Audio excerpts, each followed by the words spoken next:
sa Bible na sinabi nga doon na bawal wag magdasal ng paulit-ulit or walang kabuluhan na mga Kapuluhan, salita. Yes, right, pero 'pag oo. i-continue mo pala magbasa, inutusan pala tayo ni Jesus Christ. Sinabi doon na wag wag paulit-ulit ng pagdarasal at ng walang kabuluhang salita. Sa halip ay magdasal ng ganito, Ama namin, sumasalangit ka. Yun na dun ko. So, Gospel yan ngayon, yan yung gospel yes, ngayon, oo.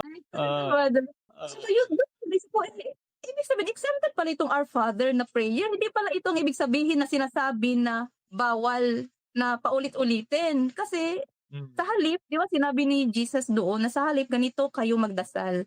Ibinigay talaga, nag-provide talaga si Jesus ng prayer. Bakit pinagbawalan na gamitin yun kahit once talaga hindi talaga namin yan nagamit? Bawal talaga, parang magkakasala ka brother kapag ginamit mo yan. Yun yung naano ko sa sarili ko. Bakit bawal? Binigay na nga ni Jesus Christ yan na dasal. Oo. Kaya yun.